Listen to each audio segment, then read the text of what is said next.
Welcome to The Stacks, a podcast about books and the people who read them. I'm your host, Tracy Thomas, and today we have two very illustrious guests, Desus Nice and the Kid Mero, aka the Bodega Boys. You know them from the #1 show on late night, Desus and Mero on Showtime, and from their Bodega Boys podcast. They are now New York Times bestselling authors with the release of their book, God Level Knowledge Darts, Life Lessons from the Bronx. Before we get to the episode, I want to say a huge thank you to the Stacks Pack, aka the people who support the work of this show on Patreon. Each month, they contribute $5 that helps me to make this show and gets them access to our virtual book club and more. I am forever grateful that the Stacks Pack exists, and I would be lost without y'all. This week, I'm sending an extra grateful shout out to Liz Moriarty, Jen Kuzmer, Bethany Scogan, David Hobgood, Ann Sider, Selena Pichardo, Caroline, Jennifer Monsalve, Elizabeth Hudson, and Ellen Q. Thank you all so much. Okay, it's Bodega Boy time. All right, everybody, I am here with the real life Bodega Boys, a.k.a. on top of a.k.a. Desus and Mero. What's up, you guys? Welcome to the Stacks. Word up. What up, Thank Stacks? you. Bodega Boys in the building. BX in the building. You know the vibes. You know what I'm saying? I'm so excited. They used to call me Stacks on the block. You know what I'm saying? We out here. Okay. Different stacks, Yes, but I'll take literary it. Stacks. Because, you know what I'm saying? I almost died in the New York Public Library, Stacks. So Yeah, shout well, out to that's that. the kind of stacks that I'm more attuned to. But you know what? This is a stacks inclusive zone. So all stacks welcome here. We always start with the same question, which is in about 30 seconds or so, can you tell us about the book God Level Knowledge Darts? God Level Knowledge Darts. It's a roadmap to guide you through life as seen through two formerly dusty inhabitants of the Bronx. Bam, there it is. Okay. It is very good, bad advice. It is that's actually really well done. I actually think some of the advice is really good. Oh yeah, it's lived experience and it's stuff we've actually gone through that hopefully after seeing our viewpoint of it, you'll know whether to make that choice or go in the opposite direction. Yeah. Have you guys ever done a book podcast? I think we have. We've been doing the press tour right now, so we've been doing book podcasts, but each and every book podcast is unique. And we will treat this one as such. And we're the best. Don't worry. You don't have to repeat that, but it's true. Because, top two, and it's not two. Yeah, exactly. You know what I'm saying? That's exactly right. Thank you. Shout out to Oprah. What I want to know is how you guys wrote the book together. Because it's very much in your voice. I mean, it's even, Mero, yours is even in your font. Like, you guys are really going for it. But my question is, how did you actually write it? Did you guys sit down at a computer? Were you together? Were you just shooting the shit? Were you recording yourself and then transcribing? Like, how did you bring the book to life? Shout out to our Google overlords, who will soon take over the planet because they did this thing. They made this thing called Google Docs, where it's like we literally had like a living document where I was in there, Desus was in there, Ben, our editor, was in there, Dan, our agent, was in there. At any point in time, it was any permutation of those people, and like you could literally see each other writing in real time. So it was very much like the process that we have for everything, which is just like a back and forth kind of banter chemistry. Definitely. If it was like the old school, like let me just like email you a transcript of what I wrote and then you email back, and I feel like it would read a little more stilted than it does. You know what I mean? Like, because as you said, like it reads very conversationally and very like back and forth. Right. And it works. You know what I mean? And that format that we did it in worked perfectly for that. But then also, like when we started out, we sat down at a conference table at Random House. Shout out to Random House, the gods.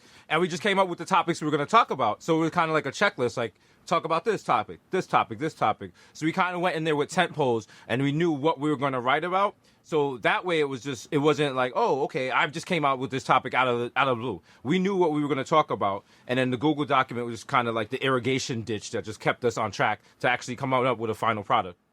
Right. Was it difficult to hold on to your voices as you're writing this book? Because I know that for some people, I mean, you guys are writers before you were on TV, but was it hard to find kind of that balance of what we know you as on television and on the podcast and put that into the written word? Not so much as because I mean, it sounds weird, but I think the same way I talk. So in my head, I sound exactly the way I talk. So transcribing that isn't hard. So if anything, I think the problem would be the way I talk is I'll just say something like really quick and then keep moving.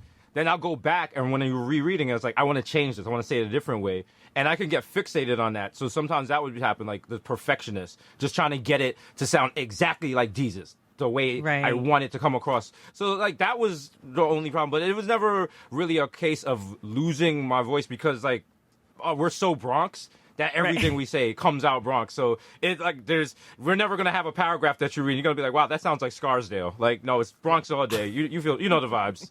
Yeah, you already know. Yeah, now for me, it was just like I'm used to writing from like just like off the top of the head. Like everything has always been freestyle from like when I was blogging to doing like music reviews and all the Vice stuff and Noisy and all that crap. But like it was just to me it was just like, yo, go. You know what I mean? Because this book, you know, it's not gonna. There's no software update for a book. Right. So what it is, what you're living right now in this year that you're writing this book is gonna come through in this book. So, like it's kind of like a time capsule. Right. So it's just like I was just stream of consciousness, and you could tell like when you read the book, there's like I veer off a lot, and I'll just like talk, like I'll be talking about my kids, and then start talking about a song that's playing in the background while I'm writing. Right. And I'll be like, wow, this song is really fucking good. You know what I'm saying? So like so it reads that way. It's very, very, very stream of consciousness. And like, you all wrote this book a little bit ago because your ages in the book are not your ages now, but you said that I think, right? Yeah, we wrote this book almost 2 years ago. Well, yeah. With the whole book writing process, it's just like you write it and then they got to get proofread and then published. And then even our book release got pushed back because of Corona.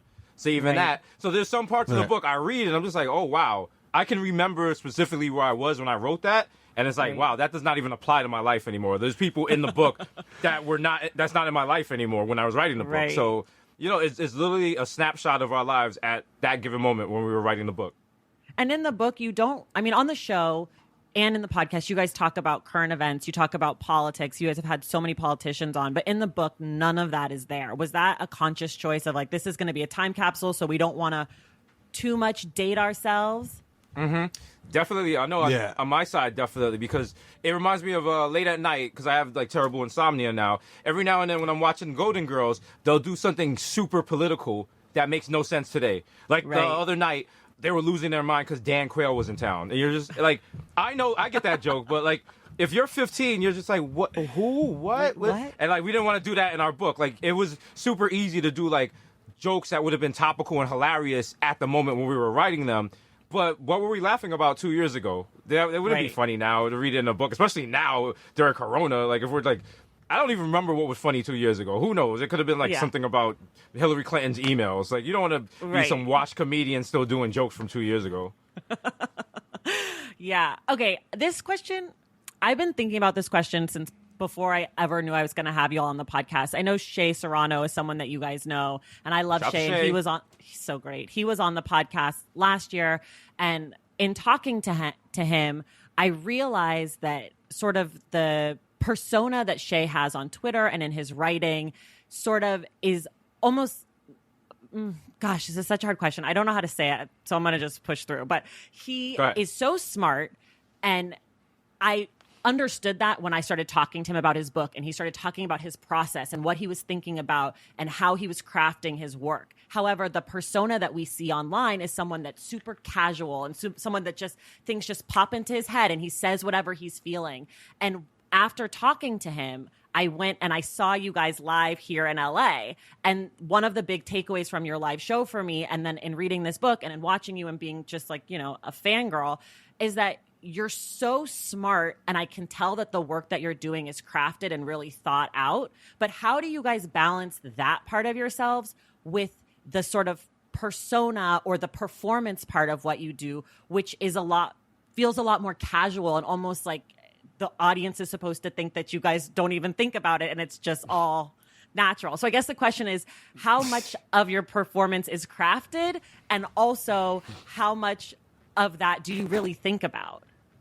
You want to get your mind blown Listen, right now? this is gonna sound very bad. Oh, no. This is gonna sound very bad and arrogant and like whatever. You wanna hear but off- it really is just off the top all the This time. is when we go into an arena and it's like it's time to get ready and we do the audio check, which to this day we have no idea what an audio check means. We just go on this. We just get on stage and go, "You're." Then we go backstage and we might smoke, we might drink, and we go on stage and there's literally nothing is written. There's nothing impromptu. There's no jokes made ahead of time. Everything you see on stage, anytime we perform, any podcast we do, that's 100% of the moment right then and there. And it's a one of one every time. Every time.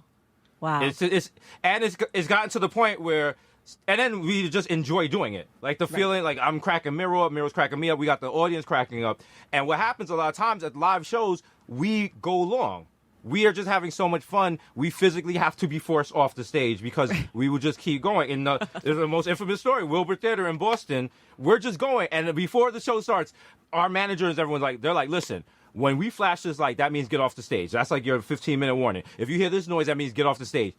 We're having a ball, and like I'm maybe on my sixth beer, and I'm saying to myself, I'm like, yo, we killing this. And I literally say it to the mic. I was like, y'all want another hour of this? And then you look to the side, and you see someone with a flashlight flashing it furiously. And then we go to the side. No more. And we're These like, what's going on? And there's the manager, and he's like, the staff needs to go home. You guys have been going for too long. Like, please, these kids, they have kids. Just stop, please. They're begging us. And it's like, we're just having fun, but it just comes so easily for us. I mean, it's just, we've had such terrible jobs in the past, and now our job is to make other people laugh while making ourselves laugh. Like, you can't go wrong with that, and it's just so much fun to do. So, no, there's no jokes written, and that terrifies people when they have to work with us, because before we started doing the show, you know, people was like, all right, what's going in the prompter? And we were just like, nothing. Just leave the prompter blank. And if you tell a production company leave a prompter blank, or you tell a network executive that, they get nervous. They get very nervous. So, but we've done the work to prove that we could do it. But nothing's pre-written. Nothing's pre-written. How much reading and how much stuff are you guys consuming? Because you're talking about things in the moment. About you guys, like your wealth of knowledge is just crazy. So, what sort of stuff are you consuming? I guess right now, what are you reading? What are you watching? What stuff is filling you up? Bro, we're like literally everything under the sun. We're like bad shows, good shows, everything. Like good we're just consuming media. I'm like anything that's on Netflix right now, whether it's good or bad. Like there's stuff on Netflix I watch and I'm cringing as I'm watching it, but I'm like I have to have this as a point of reference going forward for the show because other people are going to refer to it, and I don't want to get caught out there like that. Reading lots of magazines because we're stuck at home because of because of the COVID, so you just have time, and like I have insomnia, so I'm always like reading stuff, reading anything that comes on a timeline, like stuff that before I was like I don't have time for this. I'm reading Medium articles, I'm reading QAnon conspiracy theories, just like what's going on. Like they're like the president's a robot. I'm like tell me more, but just absorbing everything. Playing video games. Just Mero has a Twitch. We're just doing everything because our job is kind of just commentating on the culture. So, we take it in, and there's some things we take in the culture, and we'll tell you, hey, save your time. Maybe you don't want to waste your time doing this. Maybe you don't want to waste all your life watching this terrible Netflix show that everyone is saying is really good, and it's not. You know what I'm saying? I'm not going to say what show it is, but it's not that great. It's that show where everyone's tidying up. It's boring. Okay, how about you guys? You guys are part of the culture now, though, too. So how do you take in yourselves? Do you? I don't want. It's like a basketball player watching game film. It's like there's stories about R.I.P. Kobe, the GOAT. You know what I'm saying? There's stories about him like he'll lose. They would take a loss in a game, and he would stay in the gym after the game and put up 100 more shots, and then go into the film room and watch like hours of film.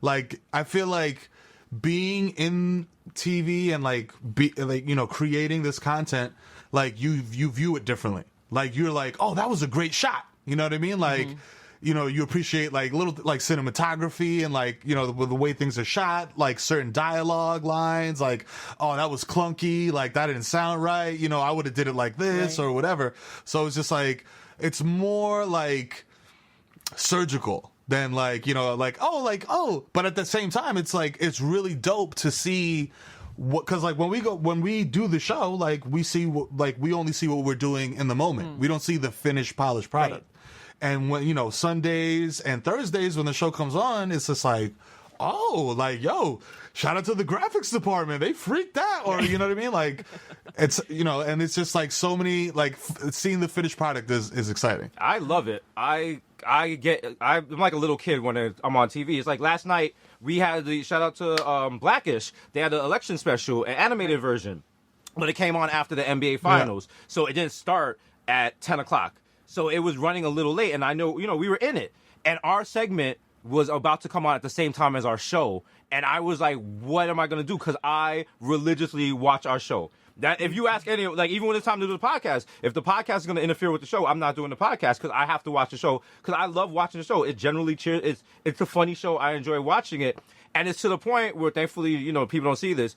Since the show, Showtime has Showtime East and West, I time it so I can, as soon as the show ends on the East Coast, I can switch and watch it again on the West Coast. And if I'm staying up late enough, I will watch it a third time on the same Showtime East and laugh at the jokes as if I didn't make those jokes. And at the end of the show, I'm there with tears in my eyes like, damn, this is a funny show. And I say that to say this. If I was not on the show, this would still be my favorite show. I enjoy the show that much. And it's like, it's fun to create it, and the end product is just amazing. And it's just, it's like a funny show. It's that's not gassed or anything. Like, I'm very proud of the show we make, and it brings me a lot of entertainment. So that's why when people are just like, the show is whack, I'm like, well, not to me. So I don't know what to tell you. Well, and they're haters, and they have bad taste. Also, sorry. When they say the show is whack, I was like, sorry, how's your show doing? Oh, Yeah. You don't have one. Okay. And also, watch your tone when you're talking to a New York Times best-selling author. Stupid. That's right. That's right. That's right.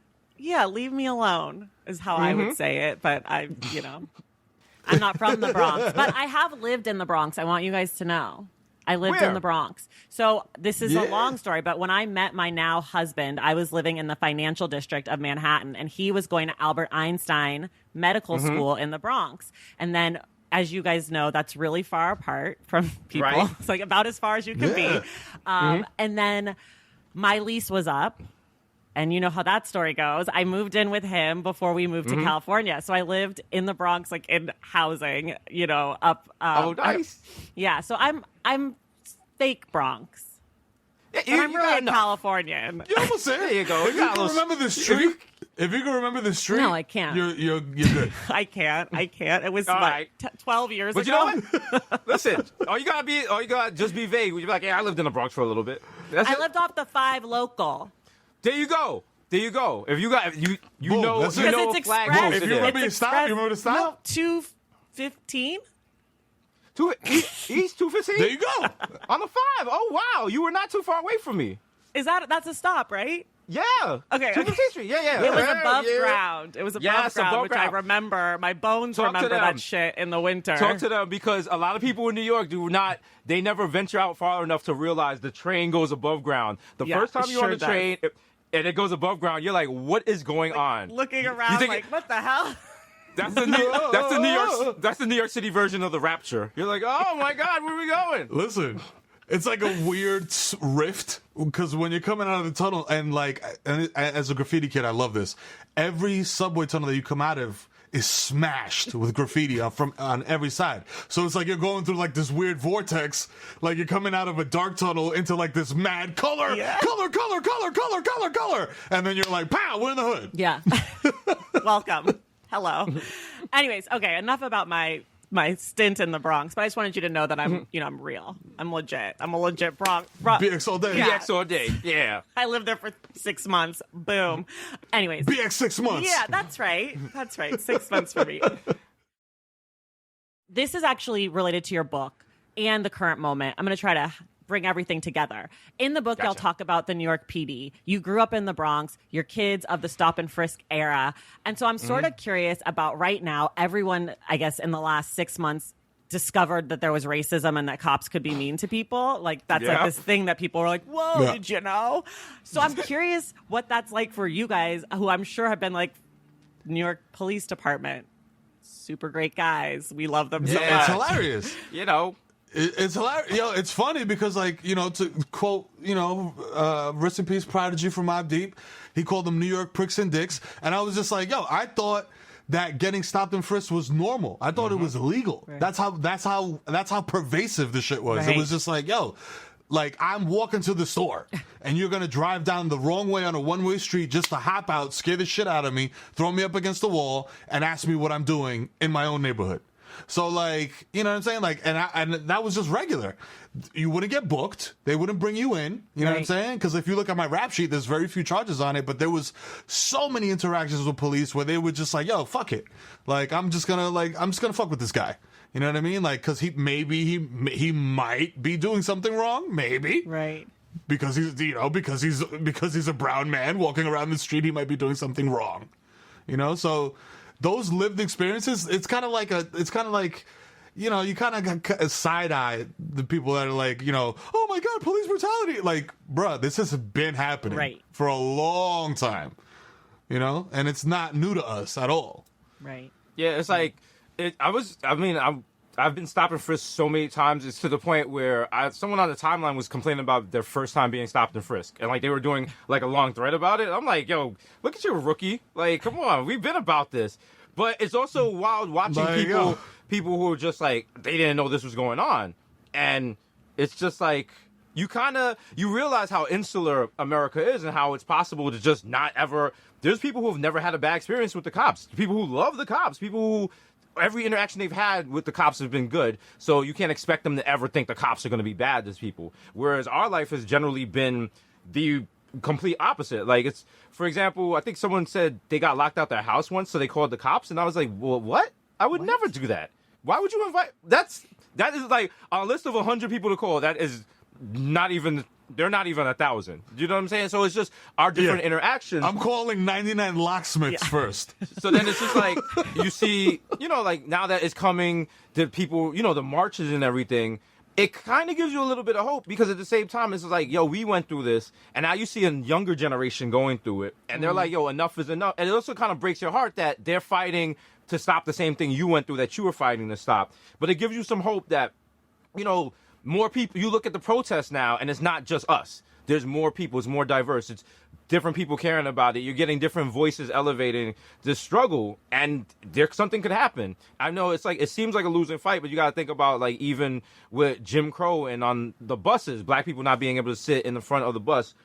At the time, I'm sure if you talk to people, they were like, there's no way we're ever going to change this. And somehow they did get it changed. So, maybe we're in an era right now where there can definitely be some effective change with the way the cops deal with us, because it's been going on like this since day one, and it can't continue going on like this. So that, with all the bad experiences that I've had, you want to be hopeful for the next generation. Because, I have my nephew, and in my head, I'm like, one day he's going to be stopped and frisked. And it's going to break my heart, and I don't want him, I don't know how to deal when I get that phone call from him. And it's like, what can I do to possibly stop that from ever happening to this little kid and not giving him the trauma I've had my whole life? Right. You guys talk a lot of shit. Yeah. In your book, you talk a little shit. On the show, you talk a lot of shit. You guys are shit talkers. I mean, I think that's probably what I like most about you. That's what people from the Bronx do. From the Bronx do. Yeah. Bronx 6 months. BX 6 months over here. Love to talk shit. Yeah, I love to talk shit. But I want to know how you guys have never been scandalized or canceled or whatever. How do you guys navigate that? Because you are not really filtered, it doesn't feel like at all, but there's clearly, like, you clearly approach things in a certain way that protects you, because some people can't seem to stay uncanceled. So I'm just curious if you guys even think about that. Yeah, we think about that, but you know what it is? The problem isn't getting canceled is not about the joke, it's about your reaction to people's reaction to it. And the problem with a lot of comedians is they'll say a joke, and when there's pushback for it, it's like, whoa, I was just joking. And it's not that. You have to, if you say something, you have to be able to stand behind it. And that, no jokes, that's what being raised in the Bronx is about. Like, if you say something, you got to say it with your chest and be able to back it up. And that's how we do our jokes. That's how we do our podcast. Like, if you're going to come to us and be like, yo, you said this and this was wild offensive, we'll point to you and be like, were we being offensive? Was it sarcasm? Were we mocking something else? Because we're not going, if you listen to our podcast, we're not doing low-hanging fruit, easy humor like that. Like, there's a level of intelligence to our humor. And we do care about the jokes we make. And you can see the growth and the evolution from the jokes we used to do when we first started, when we first were right off the block and we were just like, what the fuck is a podcast? Versus the jokes we do now on Showtime. They're still edgy, they're still raunchy, but you get it. You're like, wow, there is intelligence here. They're not doing a joke for joke's sake. They're doing a joke to get to a certain point or to get a certain message across. And it's like with that power comes the responsibility. And we realize if you say certain things, you're going to be held responsible for it. So everything we say, we know we have to stand behind. And I think people respect that. And that's why people are just like, I see what they're doing. I respect their humor. Yeah. Yeah, and I feel like it's also part of it is also just like people seeing the beginnings and seeing the growth, because it's been organic. It hasn't been like, yo, you got in trouble, so you got to pivot. You know what I mean? It's been like, oh, you're meeting people from different communities. You're meeting people from, marginalized communities, and they're like, hey, look, like, you might have said this, or like, yo, can you chill with this or that, or and it's just like, I don't even want to call it self-censoring. It's just like not being a dick. Right. You know what I mean? Like, just like taking other people into consideration and making a joke that's gonna, like, if you're a comedian, like, your aim is to hit a wider net. You know what I mean? Like, to cast a wider net. So why would you, like fight back against people that are like, yo, I want to laugh at the stuff that you're doing. I want to be a part of this, but like, you're literally coming at my neck. Right. Like, you're offending me with your shit. Like, you know what I mean? That's just counterintuitive to like wanting to do like comedy and be successful, period. Right. Like, it doesn't make sense. So like, whereas the world was our block, it's expanded. Right. And then also to be a human, becoming a human is just like learning from your experiences. Right. And the experiences you have, like there's people I know who have never left the Bronx. They've never left and you're like, how does that happen? It's like, no, everything I have is in the Bronx, from 233rd to 149th Street. There's no reason for me to leave the Bronx. And then once you leave the Bronx, then you start meeting other nationalities. You meet other people. You're eating other food. You're experiencing different cultures. And with that, as a human, you should be able to glean things from that, learn from these experiences, use that to make your jokes better, use that to make your experiences better. And then, every now and then you'll come across someone whose viewpoint or just situation you never even considered. And in a million years, you would never consider because you've never been in that situation. It kind of reminds me of once we were doing a meet and greet after one of our shows. And one of our fans was in a wheelchair. And he came up and he was like, thank you for finally getting a venue that's wheelchair accessible. And I was like, holy shit. I've never thought about that before. Like, we've been doing all these shows, and it wasn't our fault. It was like, the venues we were doing are old, and they were just like, that's just the venues that. But now it's like, wow, all our fans weren't able to come to these shows because they were not wheelchair accessible. Now going forward, that's something we asked for in our venues. And see, like, that little experience, we could have keep doing shows for like 8 years. That's all it without takes. Even knowing that. But that one person telling us that puts it on our radar, and that changes everything. And then you start looking at other things. You look at how much, like, are we adding captions to the video for our podcast for people who can't read, for hard of hearing. So it's just that growth. Right. That helps you just become a better person, and that helps you just the jokes and not be it's not being offensive, but just being just warm natured. And that's what people enjoy us. People, everyone's like, oh, those two guys, they curse a lot and they're assholes. They're just like, oh, I like those two guys. They curse a lot, but they're warm. I like them. They're my pals. Yeah. They're funny. I like them. They're a good hang. You know what I'm saying? Yeah. And that's the whole thing. It's just like, yeah, exactly. Like, no matter who you are, we're a good hang. You know what I'm saying? So it's just like reaching out to all these communities and being like, yo, come rock with us. You know what I mean? Like, these guys over there, they don't fuck with you. Come over here. We're for you. The Bodega Hive is for everybody. You know what I'm saying? So just come on by. That's why we call it the Bodega Boys. We're those two people in your local market, and you know what? They're talking loud, and they might not know all the facts, but they're entertaining. And we're the Bodega Boys in New York. We're the Wawa. And they're friendly. We're the Wawa Boys in Philadelphia. I guess in L.A. we're the Erewhon Boys. The Erewhon Boys. There you go. Get your deer shot. Yeah, bro. Yo, you want some Xi Jinping? Yeah. We got that. I once paid $22 for coconut oil in Erewhon, and I did it proudly. I was like, this is what they do here. I'm just getting down with the program. Yo, we were working on our house, and I was 7 months pregnant, and we were living in a sublet like down the street from Erewhon, and I've never been so forced to shop there in my life because I was like, I can't walk any further than this one store. It's so close. Right. I'm so pregnant. Like, I don't want to do anything else. And every time I'd go in there and I'd check out, I'd just be like, I hate Just it mind here. blown. I hate Just it. Like, mind this is the blown. worst. Why is it like, it's like 3 pieces of lettuce, $9. Like, And you're like, how? And It's but then there's so lettuce. many. How many grains can you put in one bread?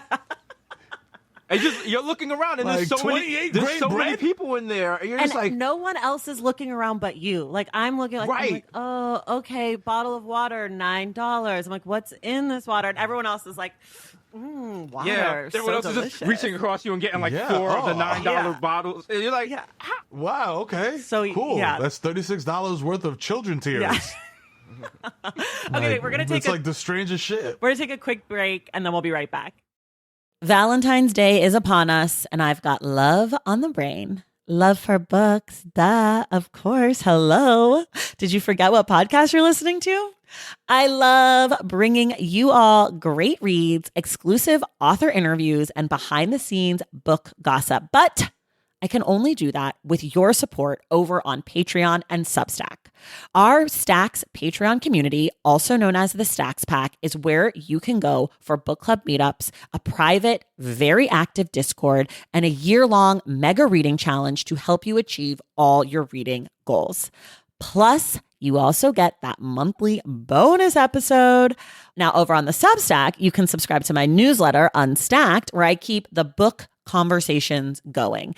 I also give you a healthy dose of sports and pop culture, definitely some hot takes happening over there. And again, that bonus episode. If you don't have a few dollars to spare, don't worry. There are free options on the Substack and the Patreon to get you a little extra Stacks magic. Making this podcast is a total team effort, and by supporting my Patreon and my Substack, you allow me to support my amazing team that makes the show possible every single week. So if you or your friends are looking to meet other book lovers and support this indie podcast, come hang out with me on Patreon, Substack, or both. I would love to have you. And since we're talking about love, you can gift subscriptions to the Patreon and the Substack for that special reader in your life. For the Stacks Pack, head to patreon.com/thestacks. And for the newsletter, head to tracythomas.substack.com. And also, there are links to both in the show notes. Okay, see you in the Stacks. I'm here to tell you a little bit about my favorite audiobook platform, Libro FM. That's a platform that allows you to purchase all of your audiobooks directly from your favorite independent bookstore. Libro FM is about more than just books. It's about putting your purchasing power back into your local community, especially in this time where so many independent bookstores are hurting. Libro FM is making it easy for you to get started. Anyone new to the platform can go to Libro.fm and get 2 audiobooks for the price of 1 when you use the code THESTACKS, all one word, at checkout. And if you're looking for an audiobook recommendation, you simply cannot go wrong with God-level knowledge darts by today's guests, Desus and Mero. They read it, they're hilarious, it's a total no-brainer. Next time you're thinking of listening to an audiobook, consider making the switch to Libro FM. Your favorite booksellers will thank you. We're back. We're going to talk a little bit more about the book because this is nominally a book podcast, but it's not every day you get to talk to the Bodega Boys. So if you have a problem with this, sorry about it. But we always do talk about how you like to write. So one of my favorite questions is, do you have writing snacks and beverages? Do you have a routine? Do you have a place that you like to write? Do you light a candle? Do you smoke a blunt? Like, what is your writing setup? oh, nice. I'll tell you right now, I only write on my personal laptop. It's like old as hell. It's an old ass MacBook Pro, whatever the fuck, I don't know. But it's just like my first laptop that I got with like, yo, we're on TV now. Like, cause my laptop before that I inherited from my wife from like 2005. Okay. So like, and it was a 13-inch PowerBook. It was trash. So I got this thing and I only use, like you said, roll up a nice little backwood, have like a little beverage and lights are low. And I only use text edit for some reason, like only write in text edit. Interesting. And I'll have like 4 windows open at once, like going through different things, like a script here, a short here, a book here, this thing here, and just kind of like, you know, if I get stuck in one place, I'll move over to this, and if I get stuck here, I'll move over to this, and just keep the wheels turning. And is it at the end of the day? Is it in the morning? Is there a time of day that works for you, or is it whenever? It's at the end of the day. After the quiet house, kids are in bed. 4 kids. Kids are in bed. You know what I'm saying? Wife is upstairs watching season 20,000 of Grey's Anatomy. I relate. And I'm in the basement, sparking it, and, you know, getting down and doing the damn thing. Yeah, me, I use, it's usually from about 1 a.m. That's when I start my writing time. And I have a MacBook Air, so I use Google Keep, which is basically the Google version of Evernote. So that way I could just, because every now and then I'll have like little ideas, and you can do it on your phone, and then it just it goes on whatever computer you go on. Definitely roll up several times. I might go through 4 or 5 blunts, but it's just like, you know, gotta keep the Becks on deck, Mr. Beck on Deckerton. And the thing is, like, because I'll do it in my living room, but I don't like smoking inside my house because, you know, it makes everything smell. Yes, so I go on my balcony. So usually I could go on my balcony. It's late at night. It overlooks the Bronx. And, you know, you see stuff, give you some ideas if you're just trying to think of, like, something to get out a certain way. But usually the thing is I can't sit there and write for long periods. I just could get distracted. So while I'm writing, I'll have the TV on, and it'll be showing, like, Frasier or Golden Girls. Or I might get up and play video games. And my new thing now is, like, connecting really old video game systems. So I might throw on the Xbox 360 and go back to Grand Theft Auto 3 just to clear your mind. Just little things like, or I use, for some reason, I have a Wii, one of the first Wiis that came out, and it still works, and I use it almost every night, because it's just like... Do you do, like, the workout? I play a baseball, I do MLB Power Pros. It's like a baseball game. It's super cheesy, but it gets you so concentrated on that when you're done, it's like a whole new shot of adrenaline, and then you can get back in there and start writing. Because every now and then, I'll be writing, and you'll get to something, and it's not, I don't want to write about it, it's just, I don't feel like writing about that topic today. Or I just don't feel motivated for that particular subject. Like sometimes I'll come in. I want to write about like being broke because something just happened and it reminded me of this, and I want to add that. And it's like, well, you were supposed to work on this chapter today. You know, get the energy going, or you'll come back to something. So you know, It's so ebb and flow. But everything from one to also the worst feeling in the world is when the Hallmark Channel switches from Golden Girls to from Frasier to I Love Lucy at like 6 a.m. because by then the sun is up and you have gotten no sleep and you got to start the day. But if you got some work done between that time, it kind of balances out. Oh my gosh, I love your shows. That's it. They're great. Both of you conveniently did not answer the part of the question that I'm the most interested in, shockingly, is any writing snacks. Oh, snacks? Yes. Oh yeah, hell yeah! Oh Talk man, about snacks. I got some shit right here. Big snack fan. I don't know if you can see this door right here is a pantry. Oh. So like, there's a bunch of shit back there. There's like cookies and like all types of shit. Like, and my wife hates me because this is supposed to be like extra stuff that's not in the cupboard upstairs. But like, I'll just grab random stuff. Like, I just discovered that these are delicious. I didn't even know. Like, Townhouse pita. Huh. Yeah, they're like Mediterranean herb pita crackers. I don't know, but I just started eating them with like dip and shit, and I was like, damn, this is hitting. I don't know if it was the weed or what, but like, I blew through like 2 boxes of those. But yeah, no, definitely like a little something to munch on and shit, because obviously, like, you're gonna do a little token and shit, you get a little munchies, And I once I'm like locked into this chamber. Like, I'm not trying to go upstairs and, like, make a sandwich or, like, go turn the oven on and burn the house down. We're not doing that. Right. Yeah, if I have snacks in the house, like chips and stuff, but I'm still a Bronx guy through and through. So if I'm hungry, I got to hit either the bodega or the Crown Fried Chicken. And yes, I will go there at 3 a.m. And people in there are looking at me like, well, not anymore, because now you got the face mask on, so nobody bothers you. But there's been times that people were like, yo, Jesus, what are you doing in here alone at 3 a.m.? And I'm like, I'm Jesus. Like, what am I supposed to do? Where am I supposed to get food at?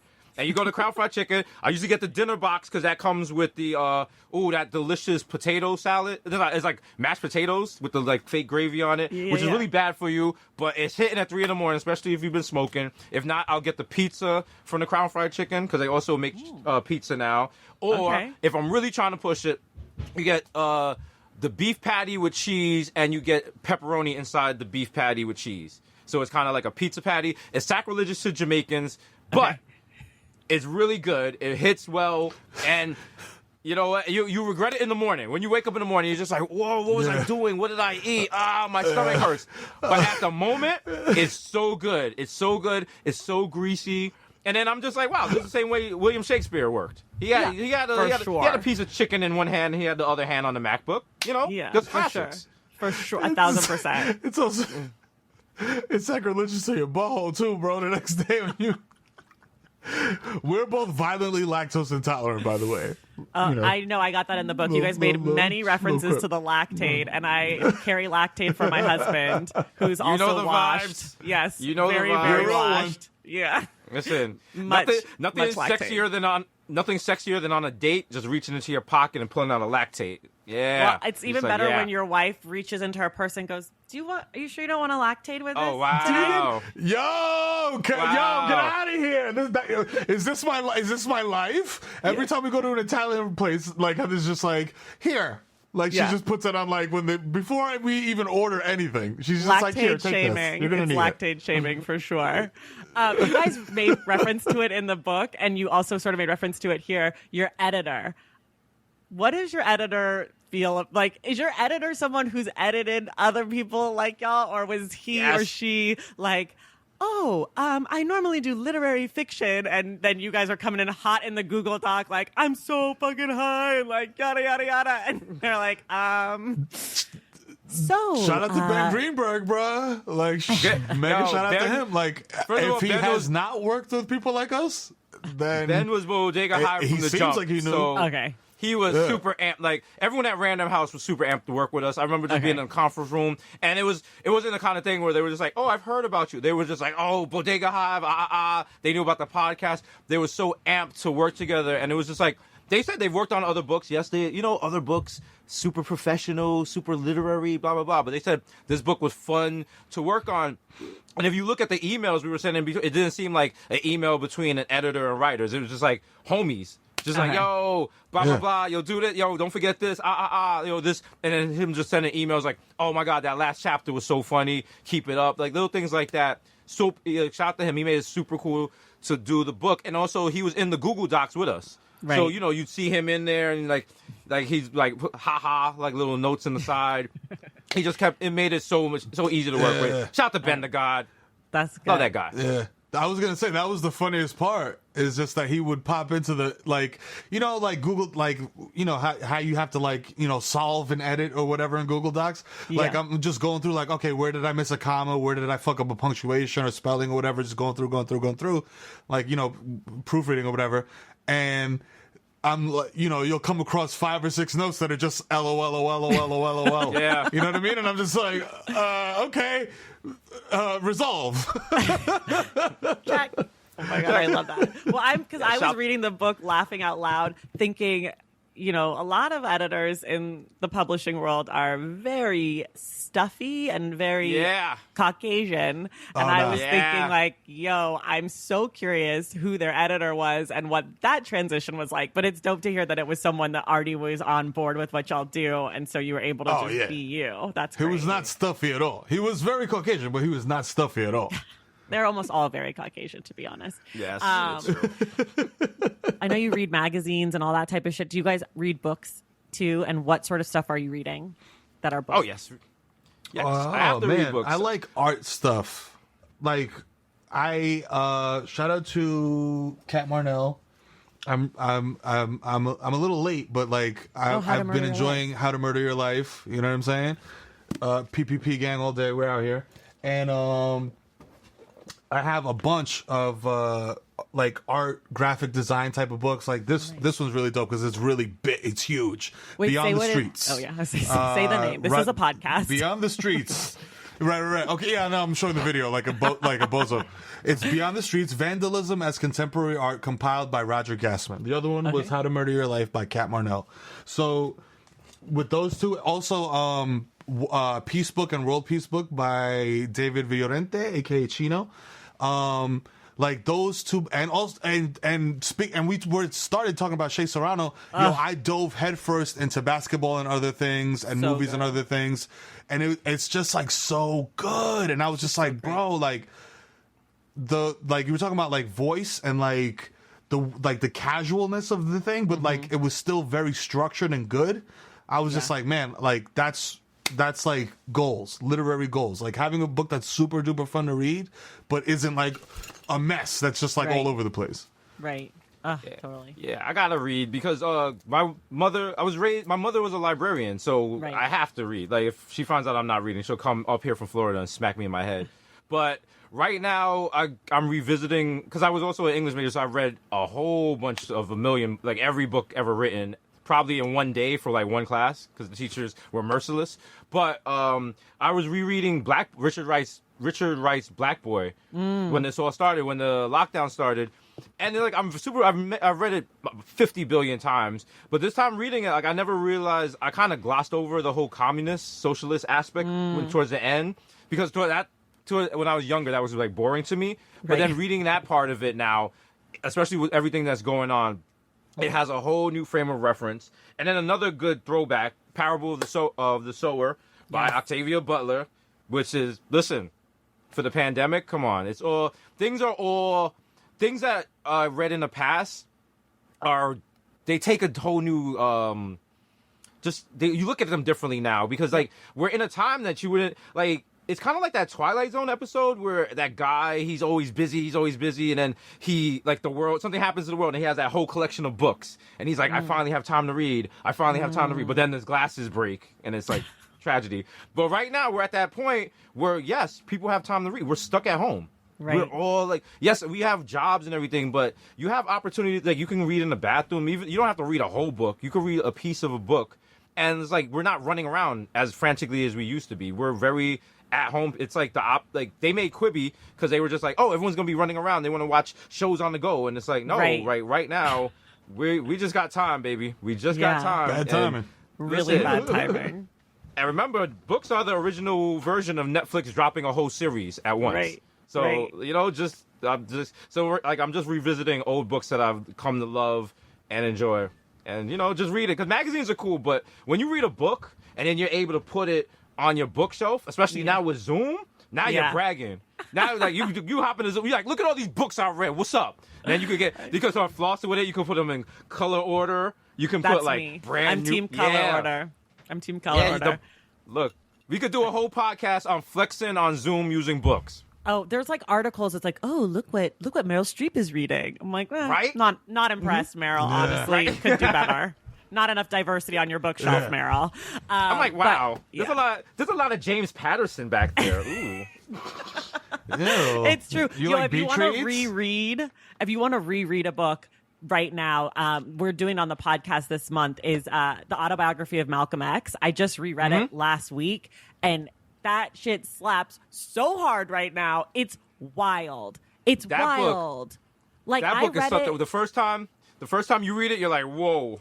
This was my second read, and I read it last week, and the whole shit. I was like, is this some Tupac shit? Like he's still alive? Like what the fuck? Right? He's like all over. It's wild. It's so wild. It's so relevant. Yeah. So okay, good. I only have time for one more question, and this one is inspired actually by you guys and what you do on the show, which is you guys have your neon sign. So I wanted to take a version of that. I might keep doing it forever, but it is inspired by you all. What is the title of your memoir?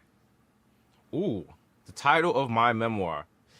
I already worked on this. So the title of my memoir are All Our Dreams Are Newborn Kids Playing with the Plastic Bag from Dry Cleaning. Damn.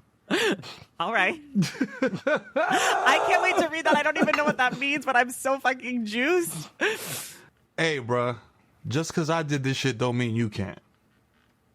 Flex, flex, flex, flex, flex. Oh my gosh. I love it so much. Shout out to you. Shout out to you for that question, because everybody usually goes, what do you want your neon sign to be? And you switched it. I did switch it. Yeah, you flipped Shout out to you. Thank you. Thank you. I tried. I appreciate that. I try. I try not to be like everybody else.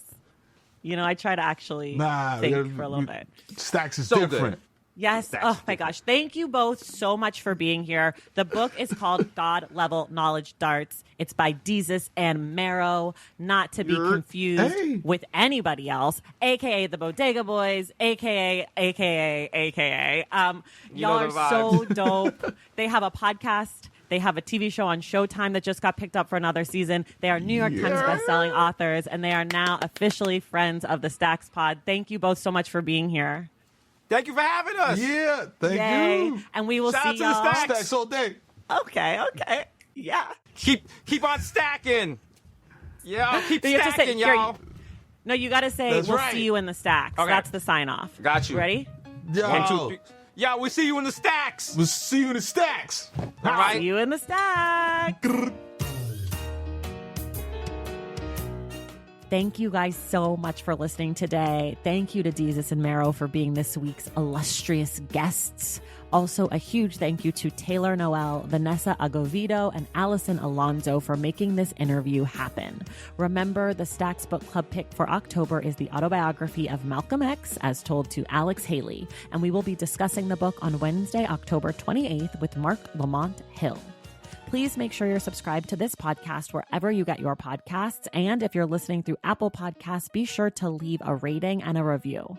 For more from The Stacks, follow us on social media at The Stacks Pod on Instagram and at The Stacks Pod _ on Twitter. And check out our website, thestackspodcast.com. Today's episode was edited and produced by Sebastian Alcala. Our graphic designer is Robin McCrite, and our theme music is from Tegirgis. The Stacks is created and produced by me, Tracy Thomas.